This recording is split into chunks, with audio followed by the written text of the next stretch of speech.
Bonjour, nous allons nous intéresser à deux institutions, l'Union européenne et le Conseil de l'Europe. En effet, le droit européen du travail découle de ces deux institutions. L'Union européenne, qui est une petite Europe, chargée des questions sociales et économiques, et le Conseil de l'Europe, qui constitue une grande Europe, parfois moins connue, qui a essentiellement des compétences dans le domaine des droits de l'homme. Nous allons donc examiner quels sont les organes de ces deux institutions. L'Union européenne est composée en particulier de la Commission européenne qui joue un rôle d'initiative en matière législative et qui veille également au respect des textes. Ensuite, nous avons le Conseil européen et le Conseil des ministres, c'est l'institution gouvernementale, et nous avons le Parlement européen qui joue donc un rôle de codécision. Et ne l'oublions pas, nous avons également la Cour de justice de l'Union européenne. Ce sont les principales institutions qui jouent un rôle en matière d'élaboration du droit du travail. Il y a évidemment d'autres institutions qui jouent un rôle, mais il est beaucoup plus limité et c'est un rôle indirect, par exemple la Banque centrale européenne. La Commission européenne, elle a donc élu un président et elle est composée de commissaires, un commissaire par État. Quel est le rôle de la Commission ?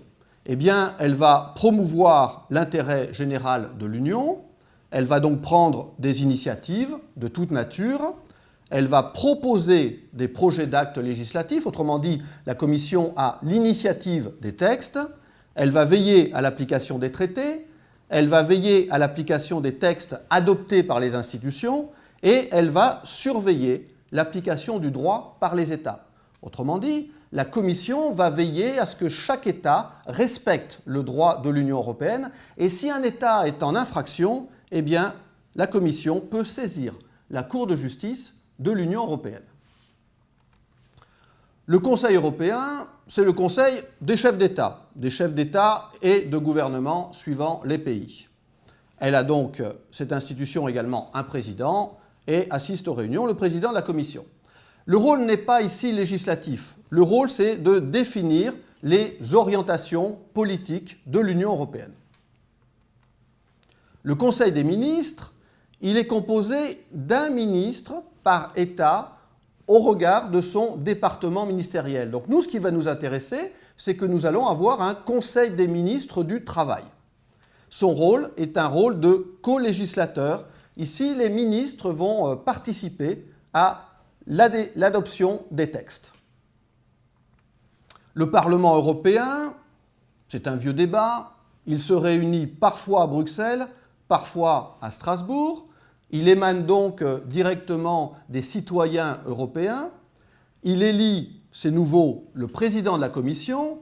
Il exerce, c'est très important, une fonction de contrôle politique et il est co-législateur avec le Conseil des ministres. Donc, Parlement européen et Conseil des ministres jouent un rôle ensemble de co-législateurs. Nous avons ensuite la Cour de justice de l'Union européenne qui est à Luxembourg, et on parle parfois de Cour de Luxembourg. Son rôle est extrêmement important puisqu'elle va veiller au respect du droit de l'Union européenne par les États, mais également par les autres personnes, notamment dans un certain nombre de cas par les particuliers. Et nous avons donc un juge par État.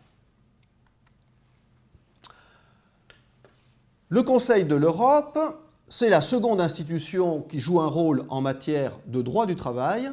Ce Conseil de l'Europe est moins connu et pourtant son rôle est tout à fait significatif dans un certain nombre de cas. Le Conseil de l'Europe comprend le Conseil des ministres, émanation des États, une assemblée parlementaire, émanation des parlements nationaux, mais en fait ce sont deux autres institutions qui vont essentiellement nous intéresser. Il y en a une qui est relativement connue, c'est la Cour européenne des droits de l'homme. La Cour européenne des droits de l'homme se trouve à Strasbourg et nous parlerons parfois de Cour de Strasbourg.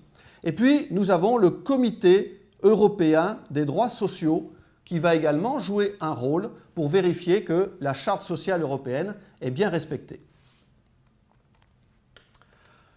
L'Union européenne et le Conseil de l'Europe sont deux institutions indépendantes, mais ces deux institutions travaillent parfois ensemble, coopèrent, et il y a de plus en plus de liens entre ces deux institutions. Comment s'expriment ces liens? Eh bien, les textes de l'Union européenne, les directives, les règlements, font parfois référence aux textes du Conseil de l'Europe. Premier élément important. Autre élément tout à fait important, avec le traité de Lisbonne, l'Union européenne va adhérer en tant que telle à la Convention européenne de sauvegarde des droits de l'homme et des libertés fondamentales.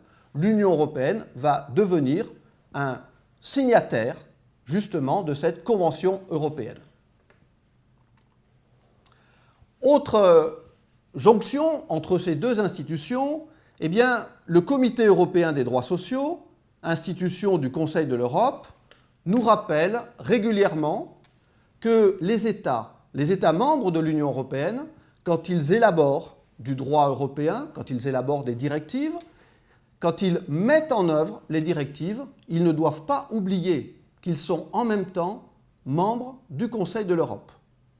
Autrement dit, les États de l'Union européenne sont à la fois liés par les textes de l'Union européenne et par les textes du Conseil de l'Europe, et ces textes du Conseil de l'Europe vont rappeler un certain nombre d'exigences en matière de droits de l'homme quand les États élaborent des textes, en particulier sur le terrain économique.